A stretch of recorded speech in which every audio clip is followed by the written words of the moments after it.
Jeff Meldrum, a highly respected anthropologist from Idaho State University, led the initial probe of the evidence. I'm very interested, too, in the pattern of the hair flow on the various contact surfaces. I'd like to take a look at the comparative depth of all the prints to see which surfaces are imprinting deeper. And Dr. Esteban Sarmiento from the American Museum of Natural History in New York City.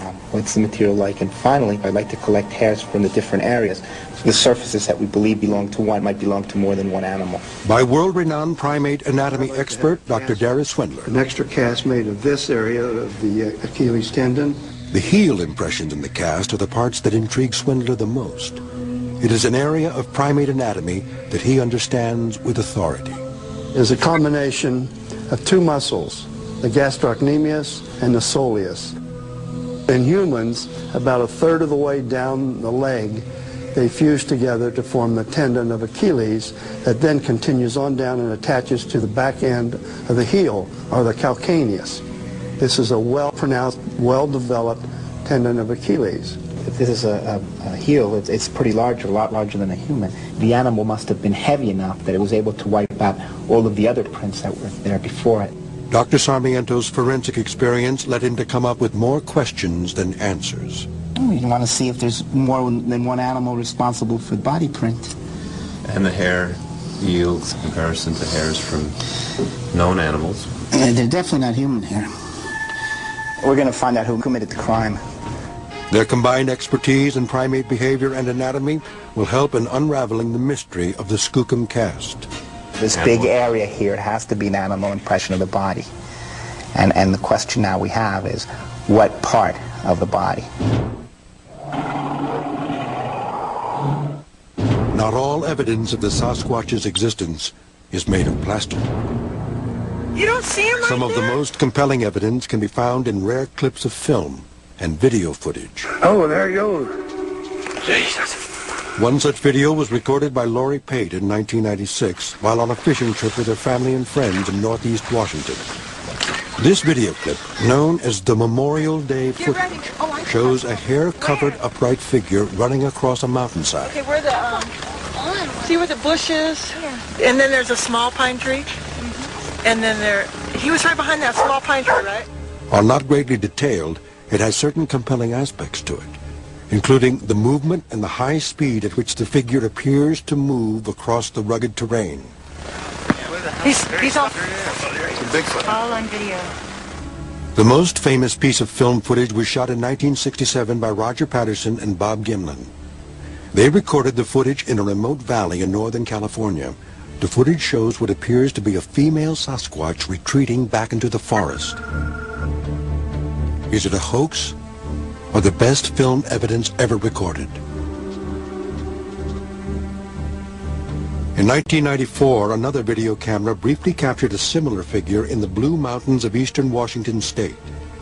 Paul Freeman, a Forest Service employee at the time, had been noticing telltale footprints of a Sasquatch in the area. This time he had his camera ready and captured something extraordinary. The pendular movement of the lower limbs allows us to calculate height from frequency. So the length of legs from frequency in most mammals or most animals. When I compare this footage to the Memorial Day footage, in this case, from an estimate, you can tell that this isn't a very tall individual, maybe between 5'8", 5'9", and 6'3". The Freeman film, like all of the other films, doesn't have much resolution. But one of the things that is different is the size of the stride and also its frequency, which seems to be very slow. If you look at its head bob, it also seems to move rather slowly, and it gives you the impression that the animal is rather large. I would have to sit on the fence given the resolution. It's very difficult to prove, with certainty that this creature is real or is a man in a monkey suit. The detail just isn't there. Some experts are up to the challenge of digging deeper for answers about these alleged Sasquatch images. Recent advances in 3D modeling and animation provide new ways of viewing and studying subjects captured with moving images. About a couple weeks ago, I got some footage from Dr. Jeff Meldrum that he had been studying recently. He said that he was noticing some interesting gaits here on the profile of the actual creature. The actual knees kind of do this circular motion. They kind of knock inward and then they kind of walleye outward. Ruben Steindorf of Vision Realm, an animator and expert in animating bone construction, is intrigued by this mystery. He is helping scientists reevaluate the Patterson footage to see if the stride and gait of the creature could even be accomplished by a man in a monkey suit. Instead of using regular kinematics as I would for the regular human anatomy, I'm actually using inverse kinematics so that I can recreate the alleged Sasquatch anatomy. If the joints actually move based on my inverse kinematics, then they actually make sense in the physical world. The next step is for Steindorf to carefully apply motion tracking to the figure, anchoring and locking the joints such as the knees and ankles. Trying to lock to several points inside the footage here so that when I actually recreate the gait that I'm seeing on the footage, I can actually match that gait and see if it's accurate. A time-consuming process, but one that may offer new clues as to the identity of the creature. A clue anxiously awaited by our biomechanics experts. Some of the most interesting evidence in clips of footage lies not in the film subject itself, but in the backgrounds in which they walk. Height, stride, bulk, and speed can all be measured by comparing the moving animal to fixed objects seen in the backgrounds. If we can compare the size of the rocks and the distance between the rocks to the size of the creature, we'll be able to make an accurate comparison and determine the creature's stride and height. The backgrounds of the Patterson and Freeman footage have changed dramatically over the years, due to encroaching forest growth or human activity. However, the site of the Memorial Day footage remains much as it did when the footage was recorded in 1996. Boy, grab the camcorder. What kind of man can run across a hill like that?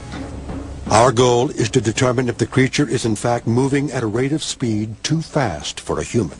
That's not a man. Well, maybe it will come back out. Looks like a Bigfoot to me. The Memorial Day footage was shot by Laurie and Owen Pate as they vacationed in the Pacific Northwest. At first, they were unsure of what they saw. I think we were all in denial. What was it? We weren't even really sure what we had seen at that point. Owen told me to go get the movie camera. He told me that they had just seen a Bigfoot up on the hill, and I just turned the camera on and was taking a picture of it running across, and I just thought, wow. Tom Lyons, another witness, grabbed his binoculars and got a better look at the creature running across a steep valley at a speed that seemed inhuman. Okay, I saw it come out of the woods and start running across, and it was just far enough away where I wasn't quite sure what I was seeing, you know, only it was big and tall. I had my binoculars in the camper. I turned around, grabbed them, and put the binoculars on it, and I saw about the last 3 seconds of it walking into the timber, and that's when my jaw dropped, and I remember just saying, that's not a man. I could see the long hair coming off the bottom of the arm. That's what really caught my eye. And then it was gone. Seeing can be believing, but measurements will not lie.